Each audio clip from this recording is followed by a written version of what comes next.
Deixa eu abrir aqui. Então, boa tarde.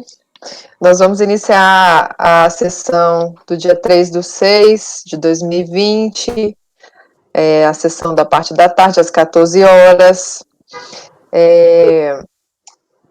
da primeira turma da terceira Câmara da segunda sessão de julgamento aqui do CAF. Participando da sessão João Maurício, Wesley, Kleber, Fernanda, Paulo, Wilderson Boto, né? Fabiana e Sheila. Como suplentes, o Wilderson Boto e a Fabiana, que estão no lugar de 2 vagas aqui do colegiado, vão permanecer conosco a tarde toda dessa sessão. Não tem nenhuma sustentação oral prevista para essa parte da tarde, e a gente vai iniciar na ordem normal da pauta da tarde, que é pelo processo 135, de relatoria do Dr. Wesley. O recorrente é Luiz Paulo de Carvalho Serrano. Com a palavra, Dr. Wesley, se estiver preparado.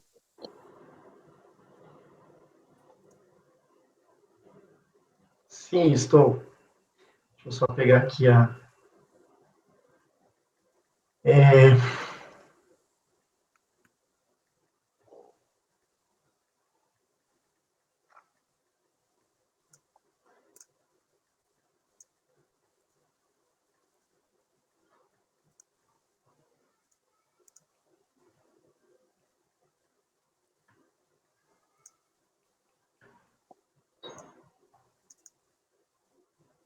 Só um segundo, espera aqui.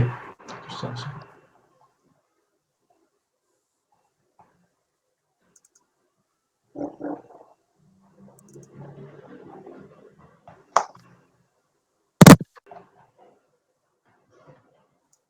Tá na pasta aí para vocês? Tá, tem um aqui na pasta. Tem um acorde e tem um zip aqui também. Tem o acórdão aí, né? Tem. Eu acho que eu tirei da minha pasta interna aqui. Deve estar outro número para você. 135, né? Ah, tá, não. É que esse aí é um processo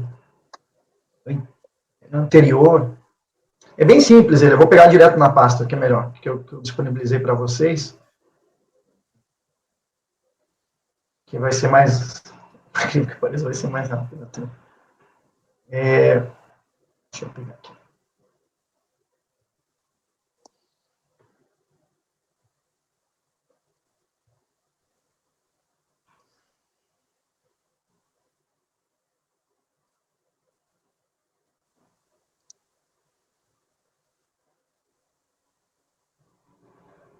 Concomitância. Isso. Sim, esse aí é a concomitância. O que acontece? Nós já julgamos um deste contribuinte. É a mesma causa e mesma circunstância, tá? Então, ele alega que não teria tido concomitância, mas ao analisar os documentos do processo, quem quiser abrir aí, ele está claro. E nós já temos um precedente também, me parece que também houve um pedido aí até de desistência, não, informação dessas ações aqui. E então eu estou constatando a concomitância. Já tivemos, acho que foi em janeiro, salvo engano, que nós jogamos um investimento contribuinte. Não conhecendo do recurso voluntário.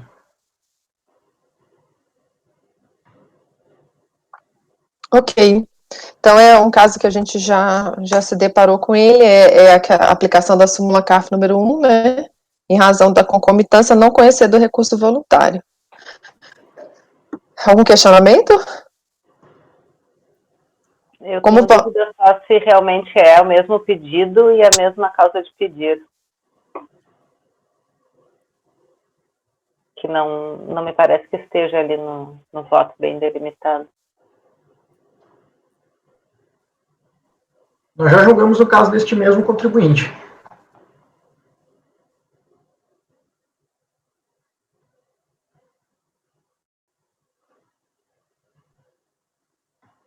Wesley, você congelou. Tá congelando a sua imagem. Wesley? Ixi, eu vou ter que... Wesley? Oi? Tá. Tá congelando a sua imagem. Acho que você vai ter que entrar e sair. E o Paulo também tá congelado. Os dois. Eu tô congelada? Eu tô congelada? Não. Não. Tá Paulo e Wesley. Quem Teresina não tem condição de nada ficar congelado.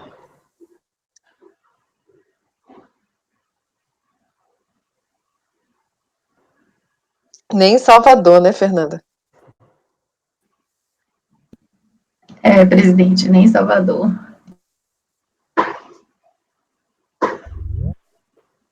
Aqui em Porto Alegre até tem, mas a gente tem o coração quente e não congela, então. Então, doutor Wesley, teve o questionamento lá da doutora Fabiana. Você quer um tempinho para olhar, Fabiana? O Wesley Qual pode questionamento? esclarecer. Não entendi. Alô, oi? Estão me ouvindo? Agora sim. No voto, só fala da concomitância em função da propositura de ação judicial, mas não está delimitado qual é o objeto da concomitância, que, na minha opinião, acho que isso é super relevante. Só demonstra concomitância quando se demonstra que, tanto no recurso administrativo quanto na ação judicial, a discussão é exatamente a mesma. Na minha opinião, não basta afirmar a concomitância, tem que demonstrar. E aqui eu não consegui entender exatamente se é o mesmo pedido e a mesma causa de pedir para configurar a concomitância. Na folha, só para complementar, na folha 96 tem até um pedido de desistência do próprio contribuinte, pedido de extinção do processo de administrativo. Então, assim, ele é um caso que nós já vimos, já votamos, ele está fazendo o mesmo pedido, acabou vindo em pautas separadas, mas já tem um pedido de extinção do recorrente na folha 96, então não tem nem o que, né? Tá um pedido de desistência. Eu vou acrescentar isso aqui também no próprio voto. Eu acho que se tem pedido de desistência, isso é o mais importante do voto. Tudo bem, eu acrescento, mas a concomitância exatamente, inclusive, reconhecida pelo próprio recorrente. Aí, obviamente, se quiser verificar no processo, aí tem como ver ali, mas a princípio é o mesmo caso que a gente tem. Não tem maiores delongas nesse aqui, tem um pedido de desistência na folha 96. Ok. Tudo certo, Fabiana? Doutor João, como vota? Eu acompanho. Doutor Kleber? Acompanho. Doutora Fernanda? Acompanho o relator. Doutor Paulo? Acompanho. Doutor Boto? Acompanho. Doutora Fabiana? Acompanho. Eu também acompanho. Então, acordam os membros do colegiado, por unanimidade de votos, em não conhecer do recurso voluntário em razão da concomitância. Súmula CARF número 1. O próximo processo, enfim, eu vou começar. Item 136, Carlos Fernandes Bezerra de Melo. Aqui o processo é bem simples. Foi uma notificação de lançamento, não, foi um auto de infração,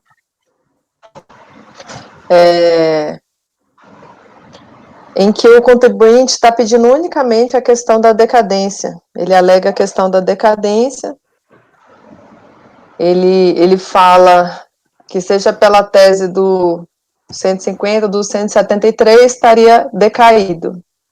Então, verificando, indo lá para o voto, eu até coloquei as telas aqui para facilitar um pouco.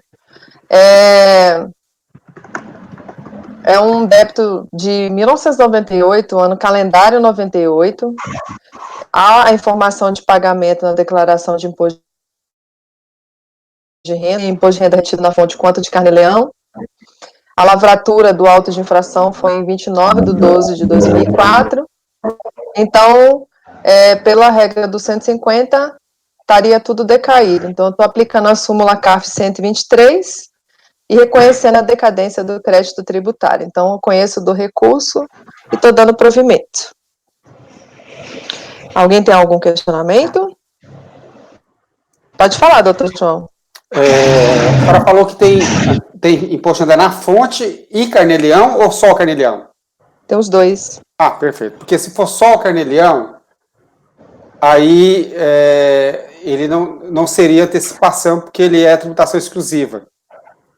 Não é apurado na declaração, ele não é apurado na declaração. Mas o fonte é antecipação. Pois é, tá os dois, tem as duas coisas. Tá, tranquilo. Aí eu tô reconhecendo a decadência, que é... Fabiana, pode falar? Acho que só na conclusão, pelo que acho que a gente tinha falado antes, que tem que constar, né, da decadência. Eu vou botar a súmula CAF número 123. Pode deixar, vou colocar. Acho que o João tinha comentado, né, que tem que estar na conclusão. Eu esqueci, nesse eu esqueci de colocar, realmente. Alguém tem mais algum questionamento? A gente pode votar? Como vota, doutor João? Eu acompanho. Doutor Wesley? Acompanho. Doutor Kleber? Acompanho, relator. Doutora Fernanda?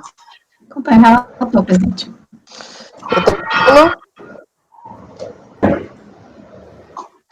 Doutor Boto? Com a relatora. E doutora Fabiana? Acompanho. Então, acordam os membros do colegiado, por unanimidade de votos,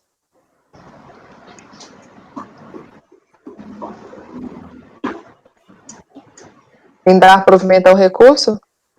Ou precisa colocar a questão da decadência? Porque ele só pediu decadência no recurso. Dar provimento ao recurso. Não precisa constar do deciso na súmula, não, né, nesse caso? Olha, a orientação é colocar no dispositivo, porque facilita a busca. Essa que é a orientação. Então coloca, dá provimento, reconhecendo a decadência do período lançado, súmula CARF.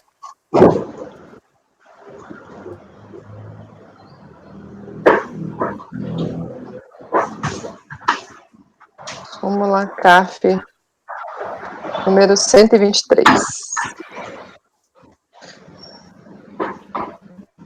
Então, acordam os membros do colegiado, por unanimidade de voto, em dar provimento ao recurso, reconhecendo a decadência do período lançado, súmula CARF número 123.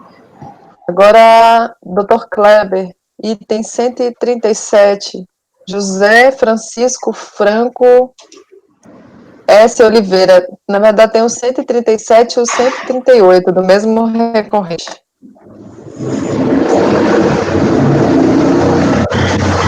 Vamos dar Algum microfone ligado? Sem ser o do Dr. Kleber. Só um pouquinho, Dr. Kleber. Eu acho que é doutor Bolton. Vamos lá, o 137.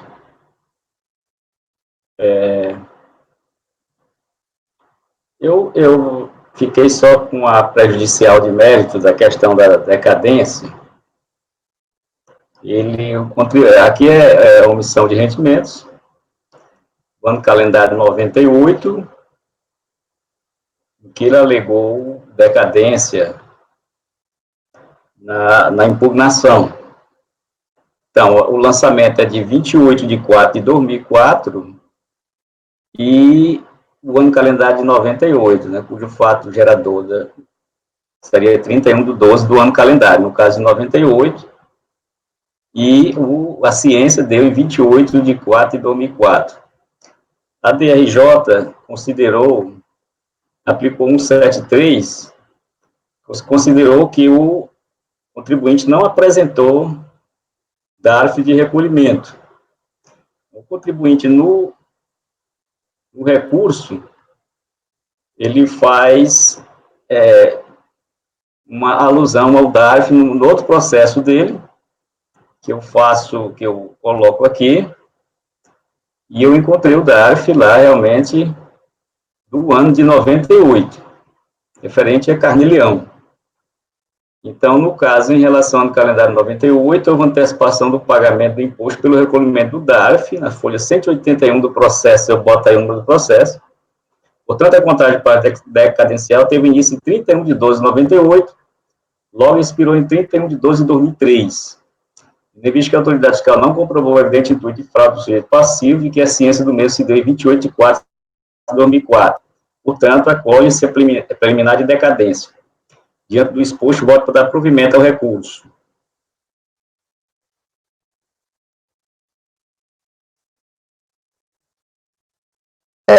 Doutor João, eu acho que é justamente a questão do carnê-leão que o senhor falou ali, né? Não. Carnê-leão é diferente do ganho de capital. Ah, eu tinha falado carnê-leão no seu caso? Não, desculpa, retiro. Eu estava na cabeça do ganho de capital.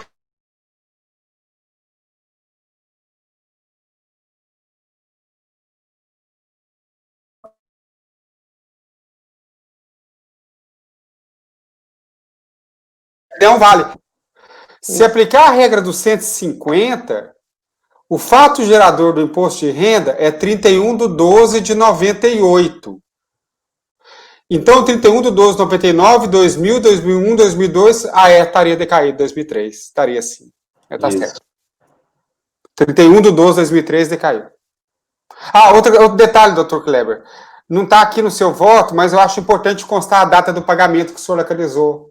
Certo. Isso é importante, porque o pagamento apto a atrair a regra do 150 teria que ter sido feito tempestivamente, ou pelo menos antes da ação fiscal. Vou botar a data. Eu acho que isso é importante. Isso, estou anotando aqui.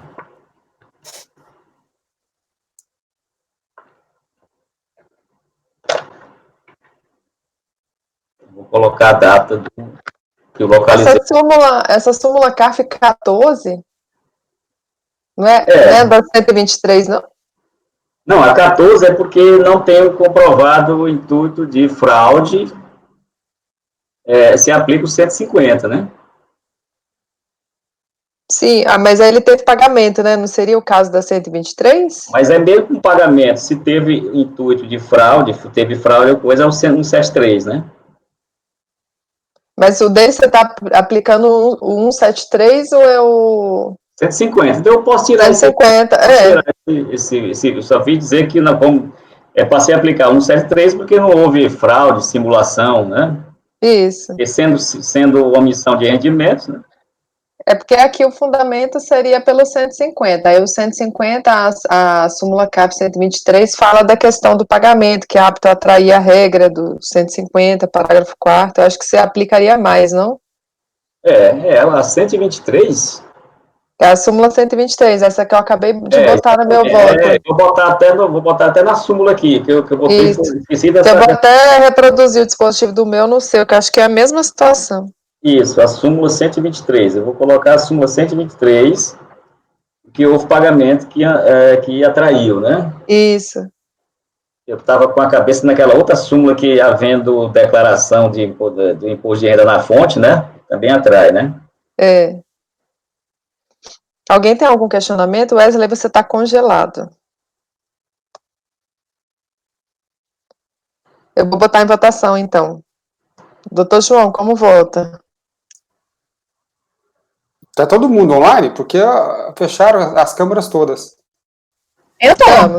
Estamos. Eu acho que você deve ter caído a conexão. Todo mundo aqui. Dá um refresh. Está todo mundo me ouvindo? Você vai ter que dar... Agora eu estou vendo todo mundo. Você vai ter que dar um refresh, provavelmente. Não, eu estou vendo todo mundo agora. Sim, eu acompanho o relator. Doutor Wesley. Eu acompanho o relator. Doutora Fernanda. Acompanho o relator, doutora.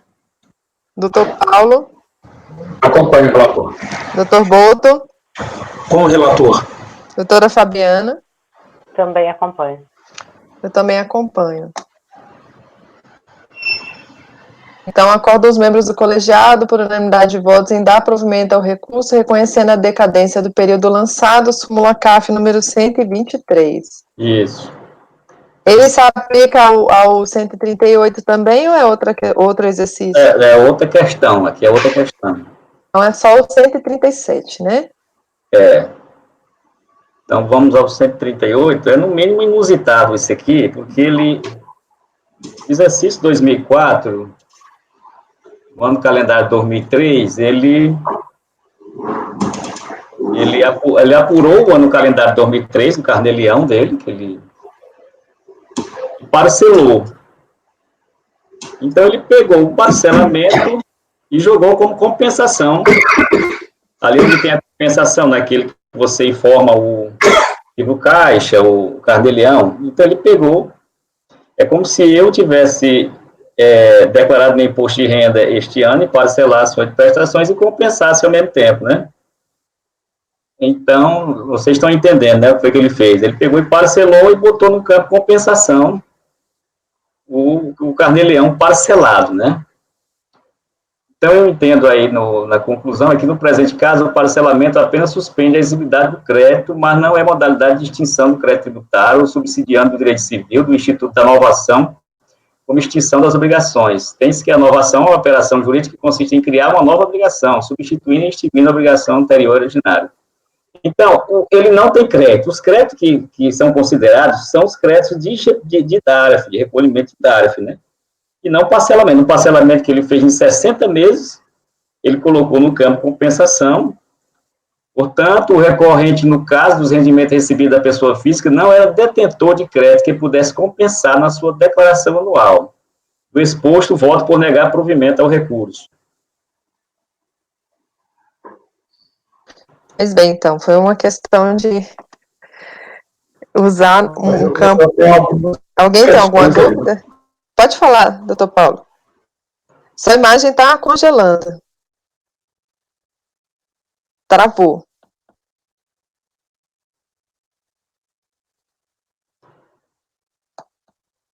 De tarde é sempre mais difícil, né? Eu já reparei, o rendimento é bem menor. Aqui você pode imaginar que ele vai pagar 2 vezes, né? Porque ele parcelou, vai declarar no imposto e vai recolher daquele ano. Mas ele não pode utilizar um crédito futuro, que é o parcelamento, e abater ali depois que ele dá, vai pagar. Não existe isso. Ele vai dar um jeito aí na frente e pedir uma restituição. Corre o risco.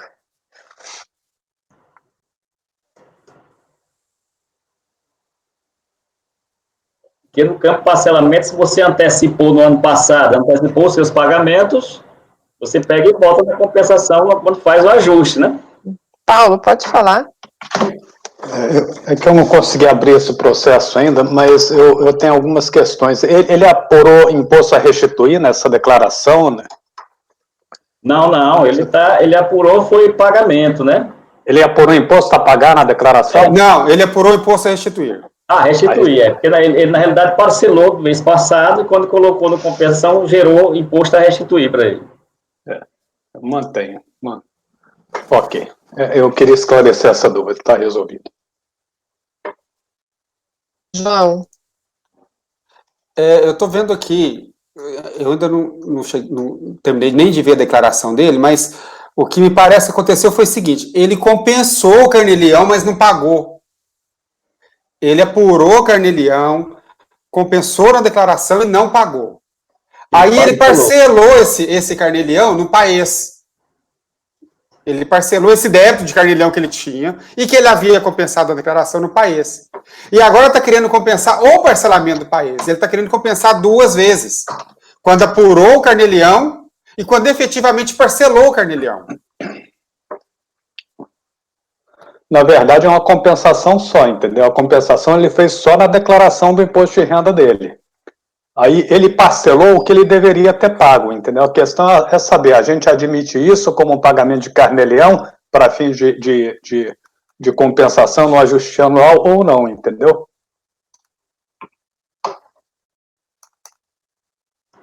Compensação, na realidade, é um intuito que você tem um crédito no passado e quer trazer para aquele momento. Ele não tem esse crédito. Exatamente. Estava pensando, mas como compensar uma coisa que ele antes não tinha pago, né? Ele só utilizou para pagar o que ele tinha compensado indevidamente. Não é isso? Isso, ele está querendo um crédito que ele não tem. O crédito, na realidade, é os créditos de DARF pago, né? No caso de Carnê-Leão. Pagou no ano passado, compensa nesse ano no ajuste.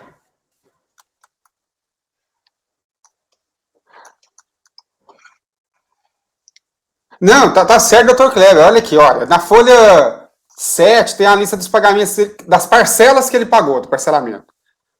Que ele pagou, não, das parcelas do parcelamento, né? Que ele amortizou da dívida dele lá. Então, tem pagamentos que começaram em 2003 e foram até 2007. Dá 13 mil reais. Aí ele pegou os 13 mil reais, como disse o doutor Kleber, e parcelou do ano calendário 2003. Ou seja, ele parcelou o que ele não havia pago. Desculpa, ele compensou o que ele não havia pago, como diz o doutor Kleber. É isso. Isso.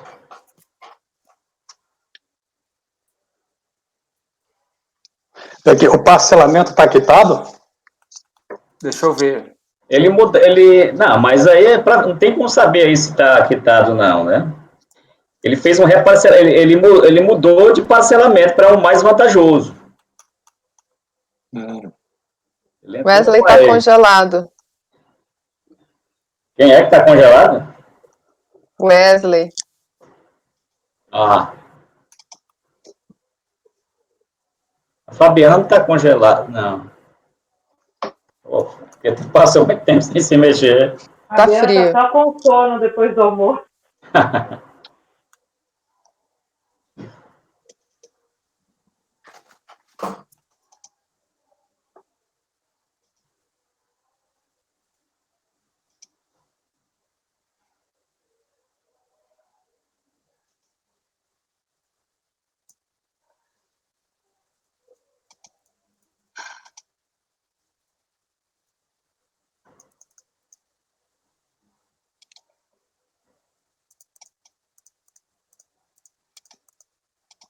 E aí? Eu estou só dando uma olhada rapidinho aqui na decisão. Tá.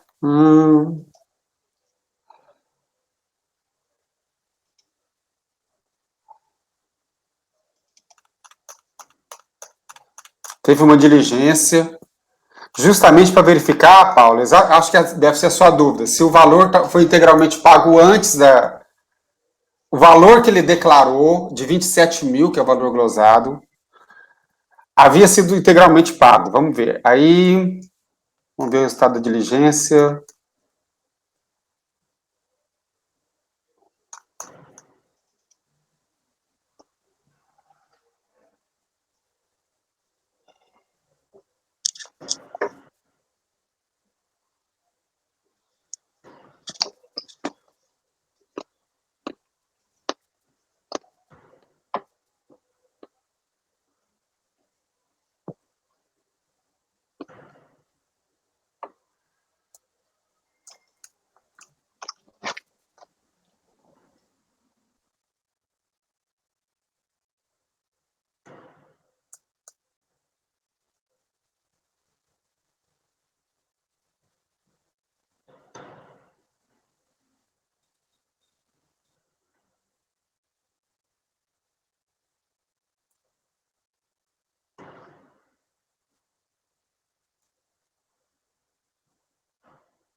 Ah, tá aqui. Ele parcelou, depois ele reparcelou com o advento da Lei 10.684. Aí a diligência concluiu que, não, o parcelamento estava em curso ainda, que esse débito do Carneli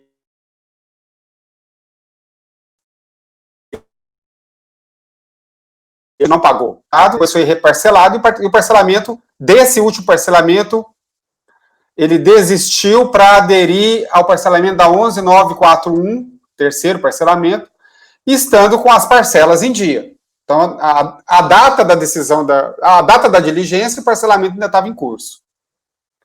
Aí concluiu que o imposto declarado como se tivesse sido pago de 27 mil reais, na verdade não estava pago. O que é verdade, não estava pago. Não poderia ter sido compensado na declaração, perfeito.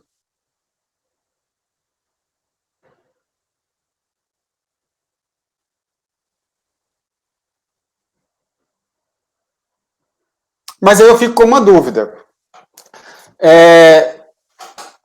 Ele declarou 27 mil de carnê-leão que ele não havia recolhido no ano calendário 2003.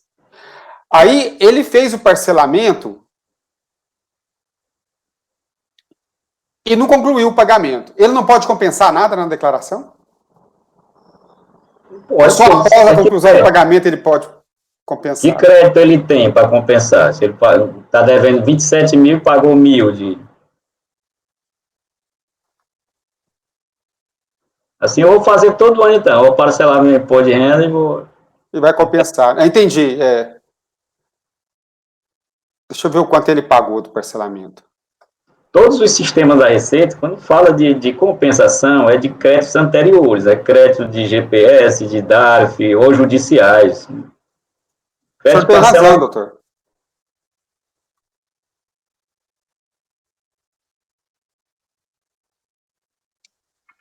Dos 27 mil que ele teria parcelado, que é o total do carnê-leão, ele mesmo está dizendo na impugnação que havia pago, quando da impugnação, R$1.000.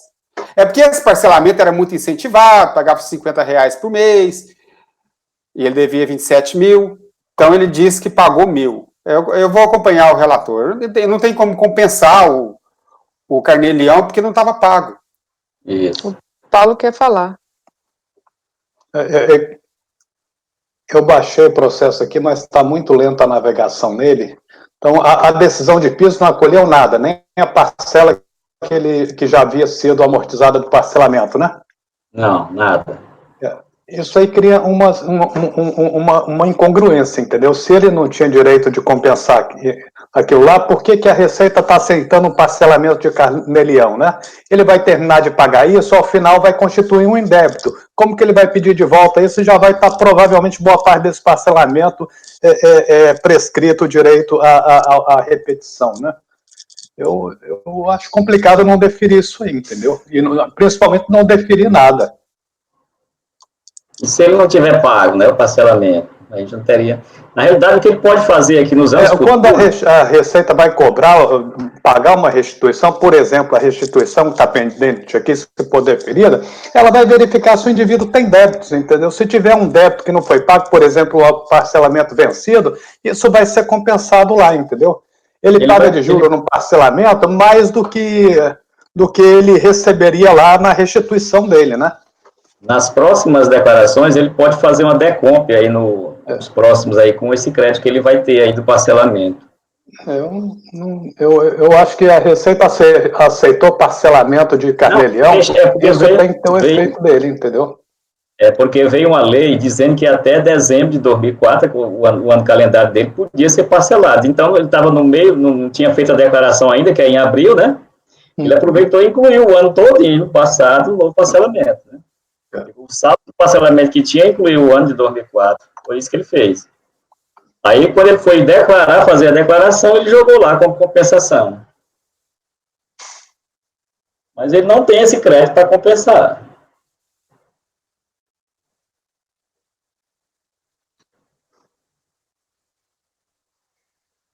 Doutor João. Alguém mais? Eu estou lendo aqui de novo a decisão. Eu entendo o ponto de vista do Paulo, eu até concordo, porque se algum tanto ele pagou, esse tanto tem que ser excluído da glosa. Tem que ser excluído da glosa. Mas, na verdade, Paulo, teria que cancelar, sob esse raciocínio, teria que cancelar a glosa inteira. A glosa inteira, porque presumindo que será pago um dia, porque o parcelamento vai demorar meio século, presumindo que ele vai ser totalmente pago, a compensação na declaração estaria correta.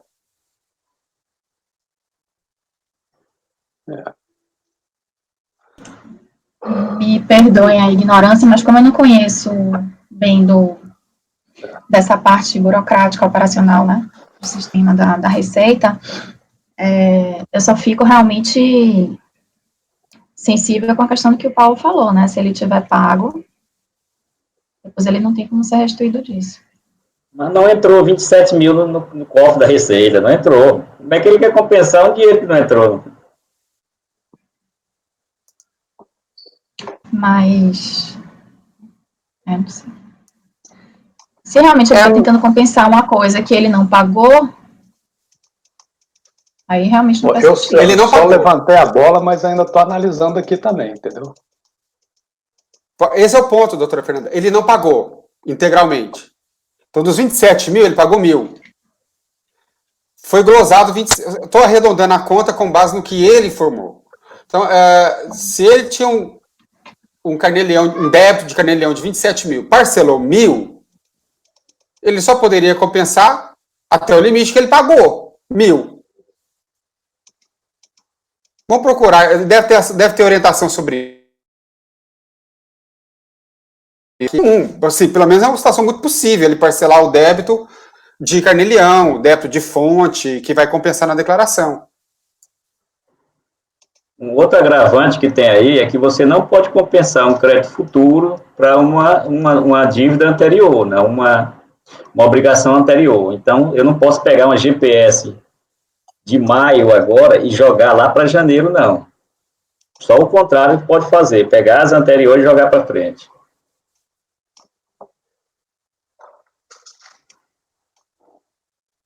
Então, esse parcelamento aí, esses 1.000, ele integralizou até o fim do ano. Então, foi posterior que ele devia pagar no dia 30 de abril, né, que ele devia ter pago.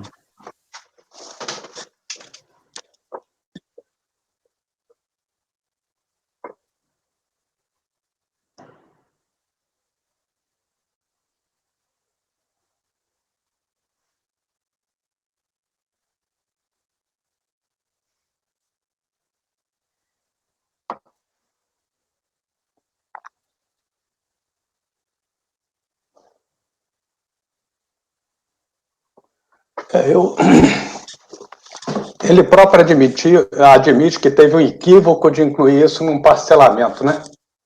Na impugnação, ele já qualifica como equívoco essa decisão dele de incluir isso no parcelamento, né?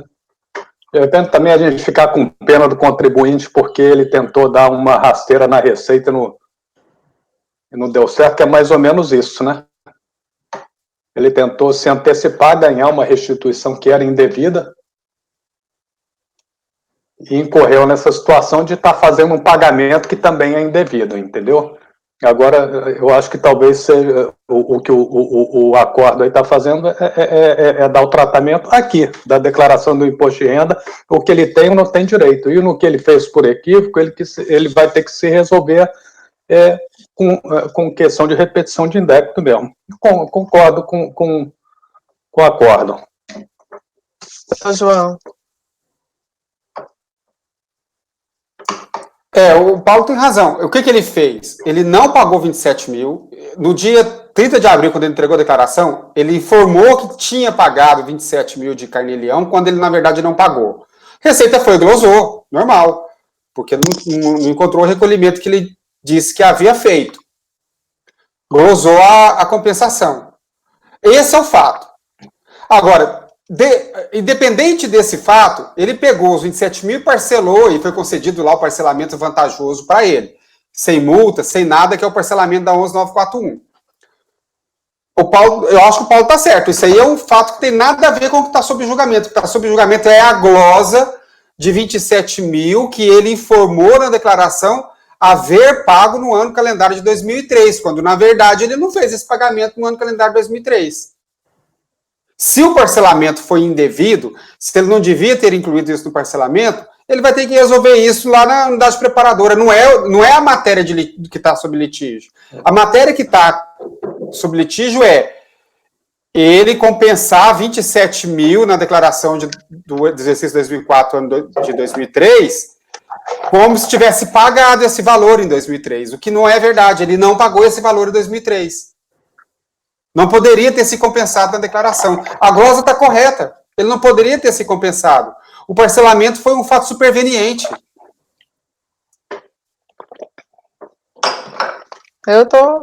Para mim está tranquilo. Vocês já podemos colocar em votação? Doutor João, como vota? É negar provimento, né, doutor Kleber? Eu acompanho o relator. Doutor Wesley. Não sai o seu áudio, doutor Wesley. Acompanho. A gente não acompanha? Doutora Fernanda. Acompanho, presidente. Doutor Paulo. Acompanho. Doutor Boto. Acompanho. Doutora Fabiana. Também acompanho. Eu também acompanho. Então, para o item 138, José Francisco Franco da Silva Oliveira acorda os membros do colegiado por unanimidade de votos em negar provimento ao recurso voluntário. Item 139, minha relatoria é Milton de Souza.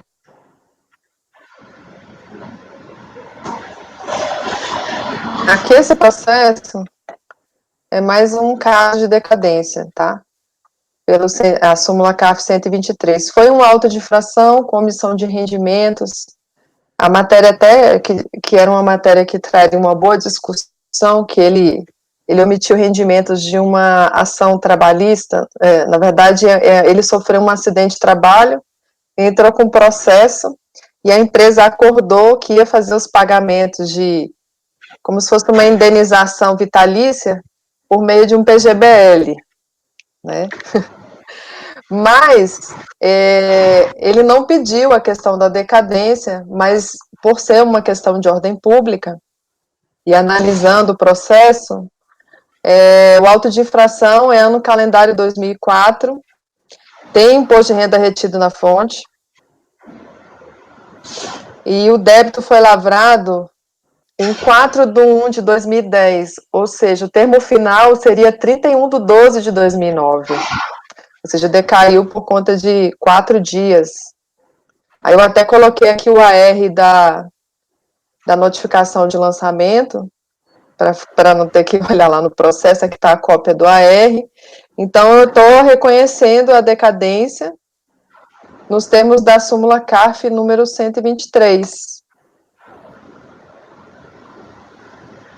Aí, se alguém tiver algum questionamento, quiser consultar, foi exatamente por conta de 4 dias.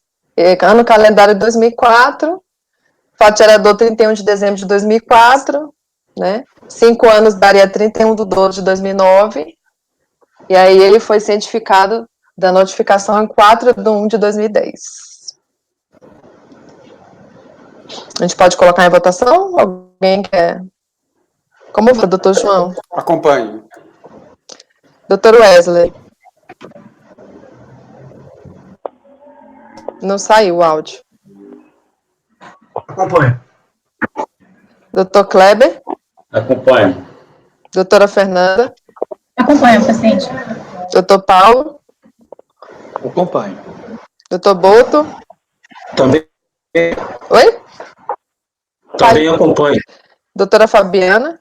Acompanho. Aí, nesse caso, como ele não pediu a decadência, eu coloquei aqui a súmula CARF 123, eu botei dar provimento. Não é provimento. Não é provimento, né? Isso que eu tô falando. Reconhecer de ofício. Reconhecer de ofício é a decadência, né? Uhum. Com base na súmula CARF. Com base na súmula CARF 123. Então, vai ficar: acordam os membros do colegiado por unanimidade de votos em reconhecer de ofício a decadência do período lançado, súmula CARF 123.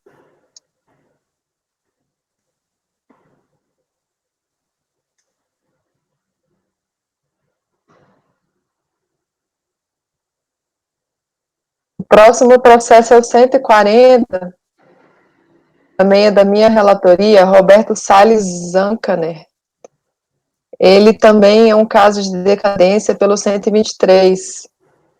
Também foi uma omissão de rendimentos, tá? Nesse caso, ele pede a questão da decadência no recurso. Ele alega a questão da decadência. E aqui, olhando lá no voto, o auto de infração é ano calendário 2001, e a ciência foi em 30/4/2007.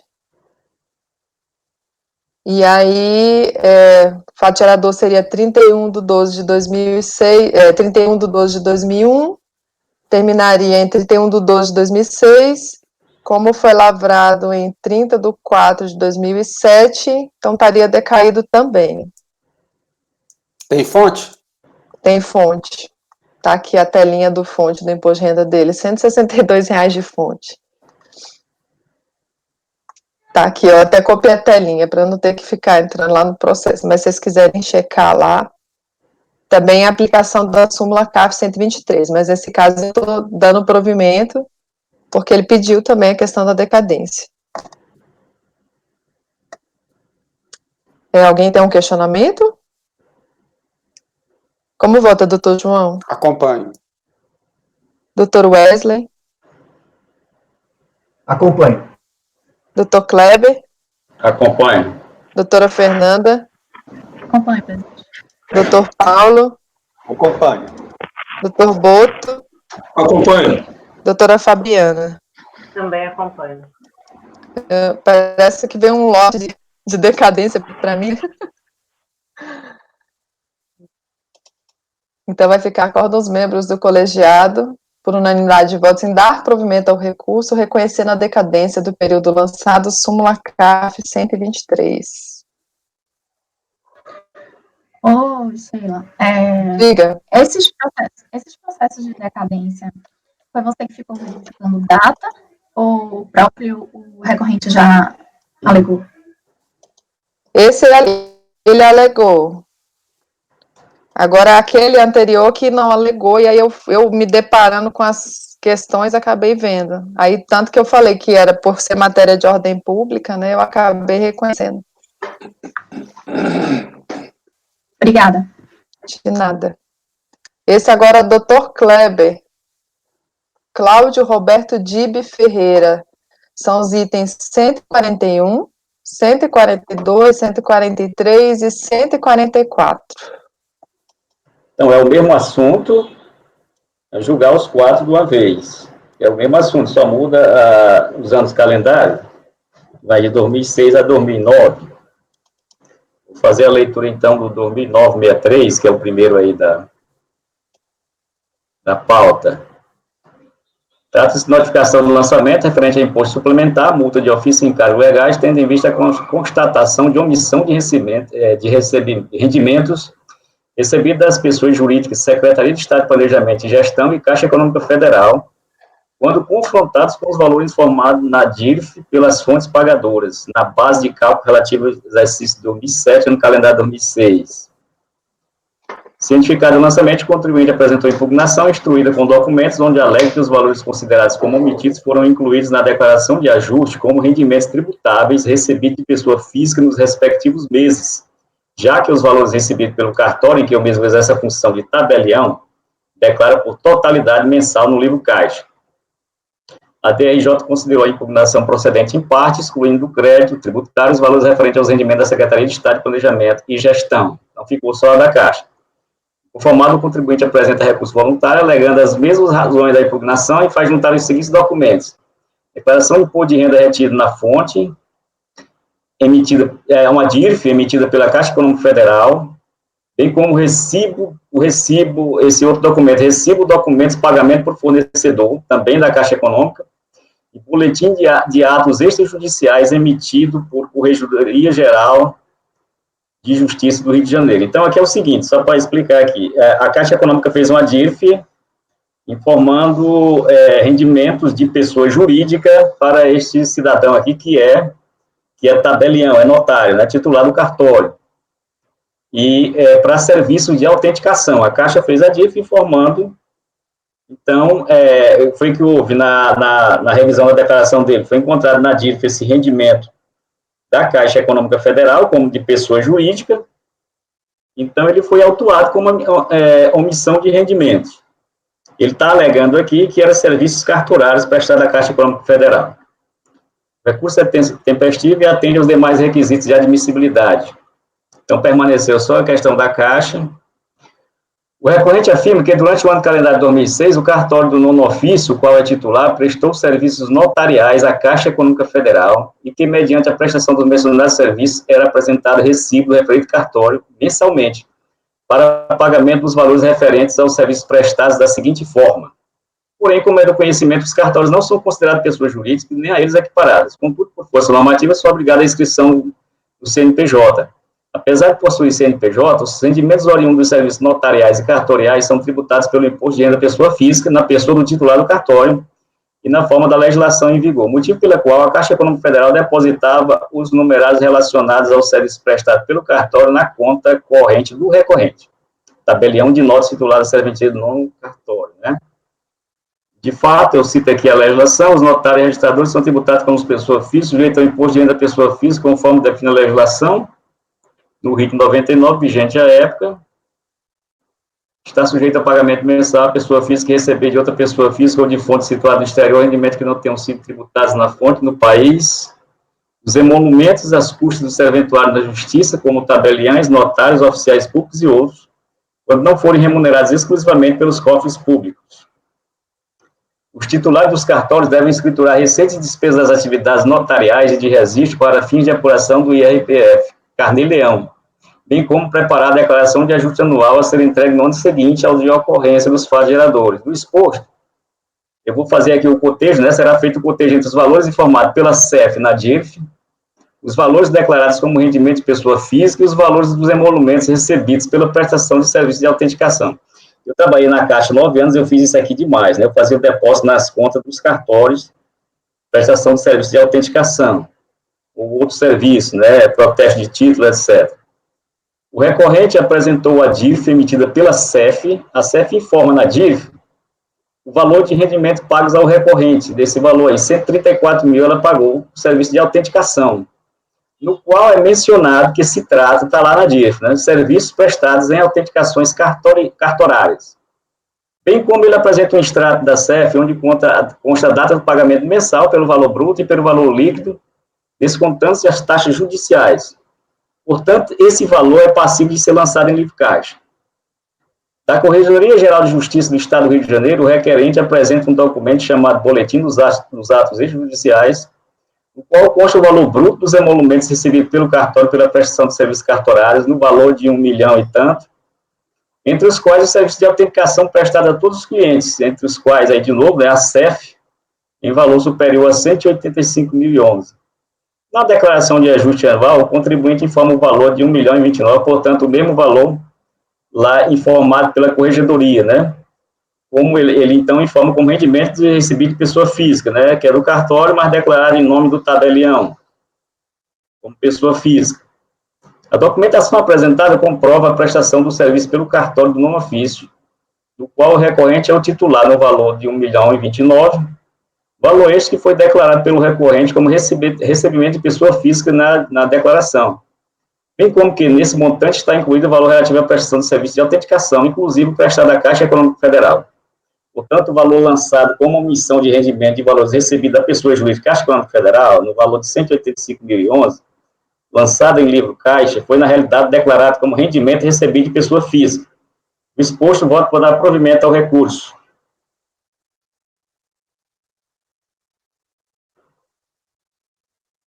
Doutor João, com a palavra.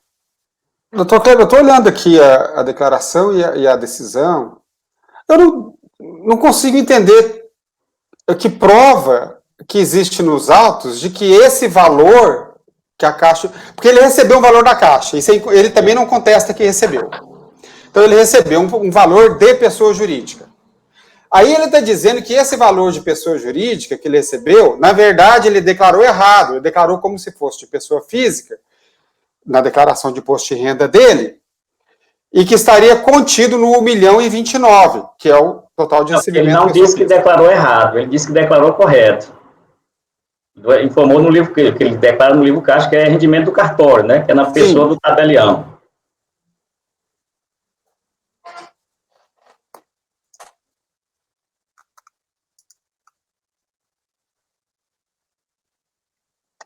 Ele declarou, naquele campo lá do livro caixa, né, dos rendimentos recebidos, ele incluiu os 185 mil da CEF.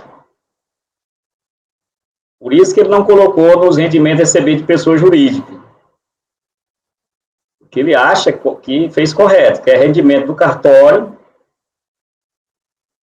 Então, ele informou em livro caixa e fez a dedução aí, como, aliás, informou rendimento recebido de pessoa física.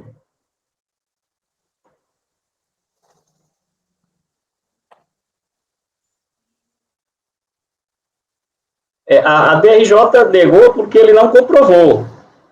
E eu acho agora que ele comprovou. Ele além de apresentar a DIF, no qual a Caixa bota claramente lá que era prestação de serviço de autenticação, ele informa que um documento da Corregedoria, que cuida dessa parte aí dos cartórios, né, o valor dos emolumentos recebidos de autenticação está incluído da Caixa Econômica Federal. Mas como é que o senhor chegou a essa conclusão? Por que isso não pode ter sido um outro cliente, pessoa física ou jurídica, que lhe pagou? Sim, eu não estou conseguindo ver como que ele prova que o valor recebido da Caixa é o valor que ele incluiu na declaração dele. Aqui ele está falando que ele está dizendo que incluiu isso no livro Caixa como recebido de pessoa física. Não, o valor dos emolumentos recebidos de autenticação é superior ao valor declarado da Caixa. É isso que eu estou dizendo. Sim. É mais de 185 mil, conforme a Corregedoria informou. E a Caixa informou que aquele pagamento é referente a autenticações. Ela informou na DIF, Serviço de Autenticações.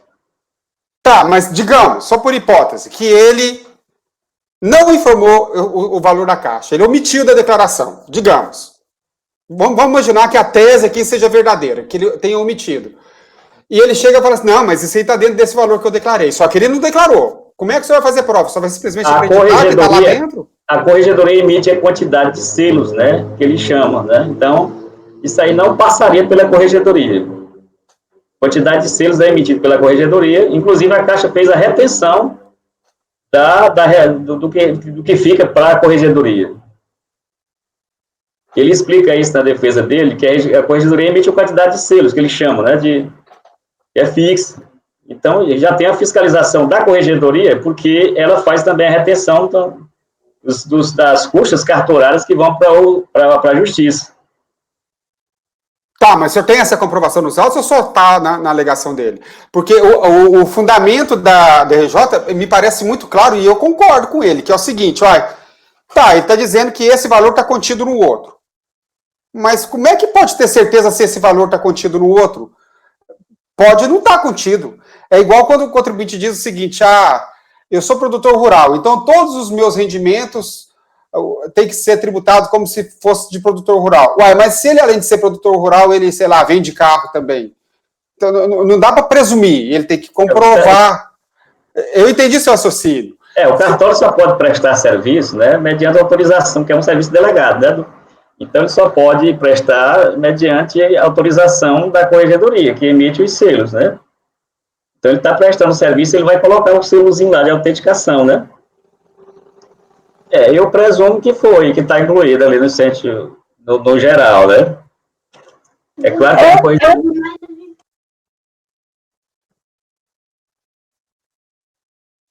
Fala, Fernanda.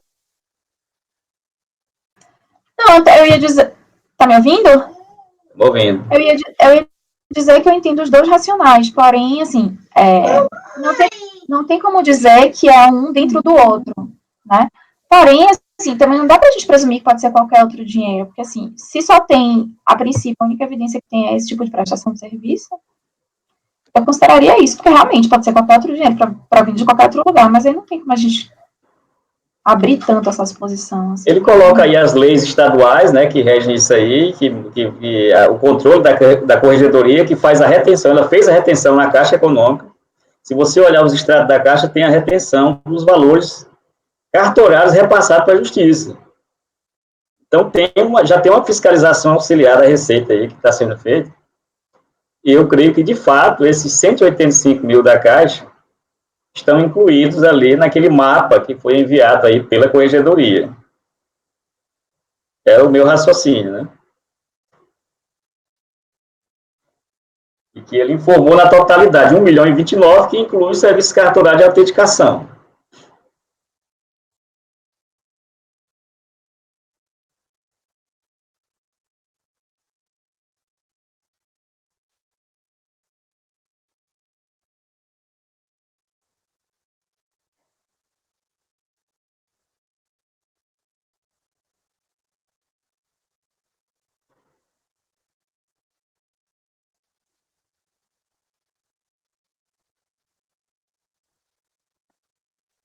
Doutor João? Está analisando mais alguma coisinha? Eu estou analisando, pode discutir no processo. Tá, não, só para saber.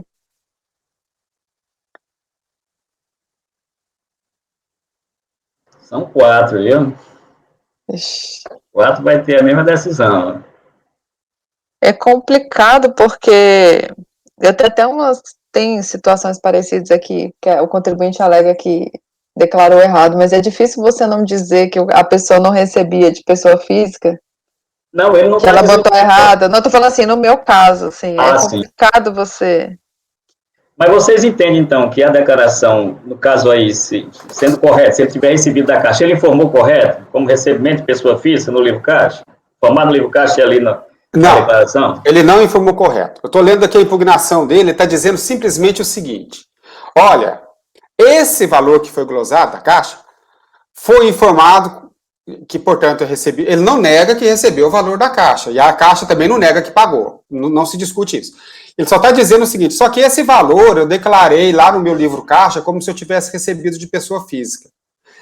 A questão aqui, para mim, é de prova.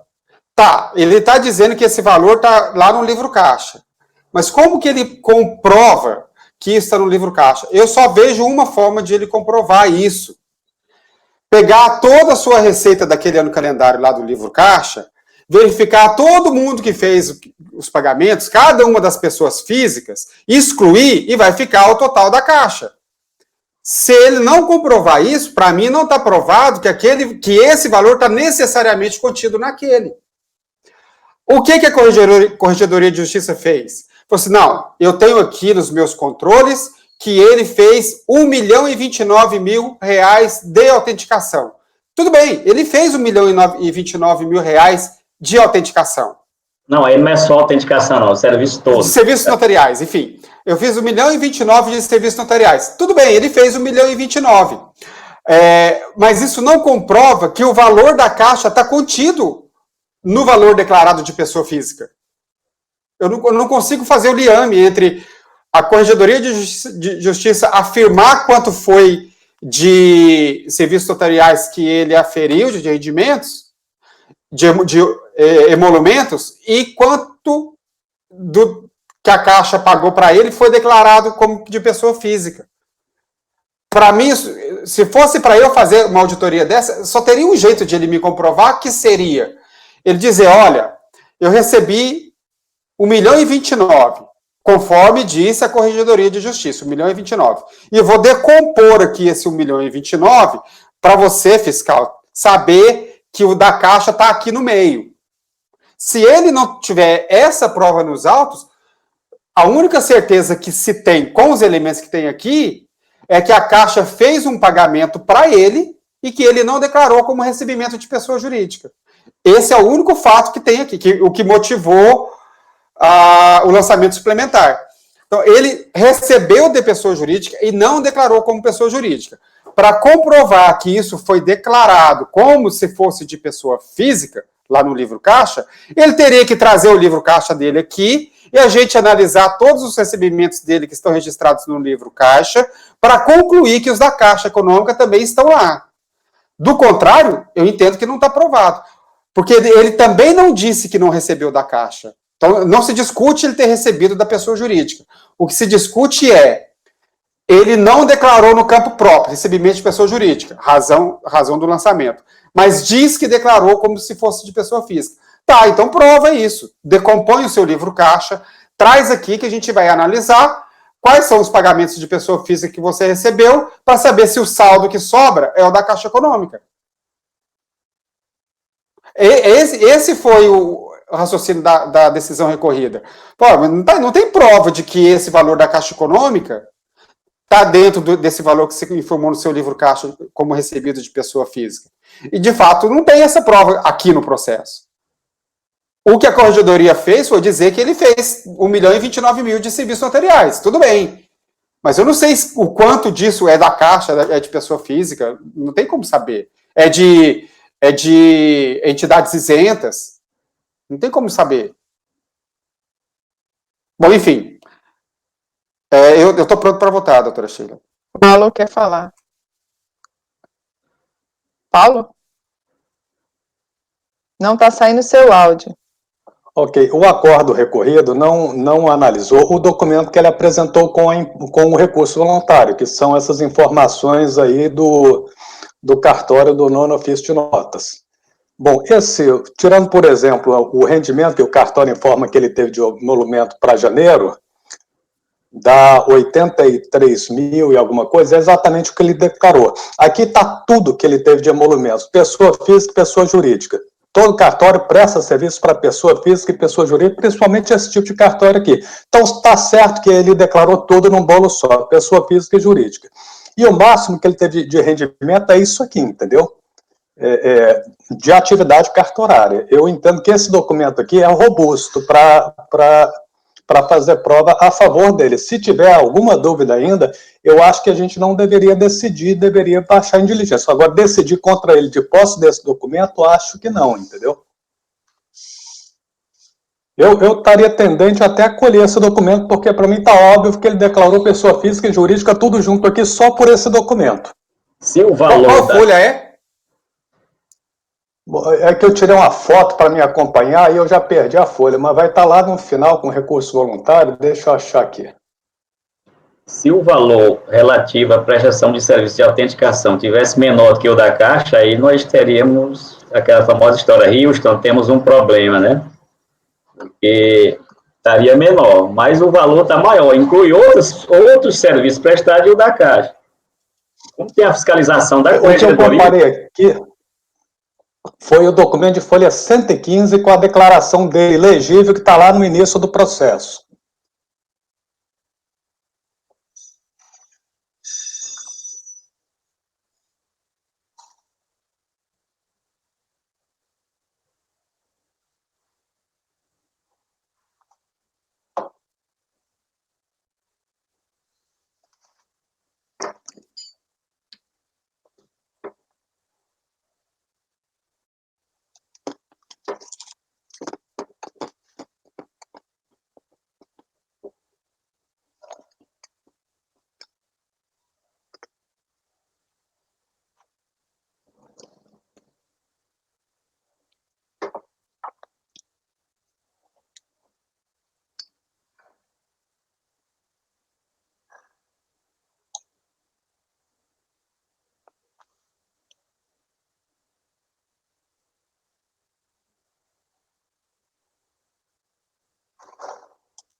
Doutor Kleber, eu não sei se tem algum lugar que tem o total dessa informação da Corregedoria de Justiça. Tem algum lugar que tem o total? O documento tem esse 1.029.000, tem lá especificando todos, é porque está mês a mês aqui, não somei.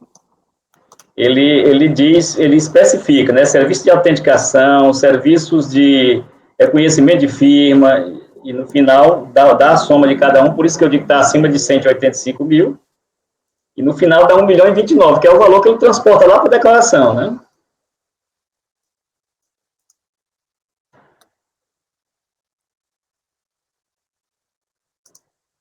Minha pasta T sumiu, eu não sei o que é isso. Você é muito engraçado. Será que me excluíram aí? Pode ter caído o seu VPN. É possivelmente. No intervalo eu vou ligar e desligar aqui. Talvez tu vai ter até que desligar aí, viu? Não, só abre o VPN e vê se o cadeadinho está fechado ou aberto. Mas o VPN interfere em alguma coisa? Sim, sem o VPN. Sem o VPN não acessa. Eu achei que ele estivesse falando da imagem dele, que eu não estou vendo aqui. Não. Doutor Kleber, dá só para desconectar, de repente, o pendrive do VPN e tentar reconectar. Aí o senhor acessa a pasta de novo. Bom, deixa eu entender aqui o raciocínio do Paulo e do Kleber. Ele declarou 1.081. Foi o que ele declarou de rendimentos tributáveis na declaração dele. O cartório disse que ele recebeu 1.029, é isso o total? Não totalizei não, mas perdi. 1 milhão é isso aí, 1.029. De todos os serviços notariais. De todos os serviços notariais. E 200 e tanto aí de autenticação. Uhum. Eu devia ter trazido isso na impugnação, porque veja só, isso não foi nem apreciado na primeira instância. Mas vamos lá, eu vou acompanhar o relator. Os outros casos são iguais? A mesma coisa? É só muda o ano calendário.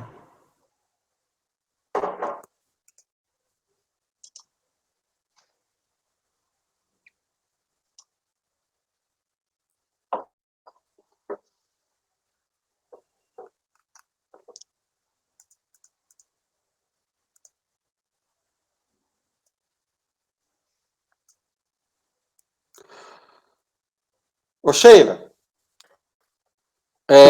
Diga. Eu estou pensando em pedir. Você quer pedir vista?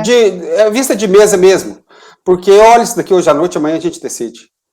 Porque eu entendi o raciocínio, mas são 4 processos. E se isso aconteceu, vai ter vários processos, porque é uma operação fiscal em cima de notários, dos notários. Então vai ter vários casos.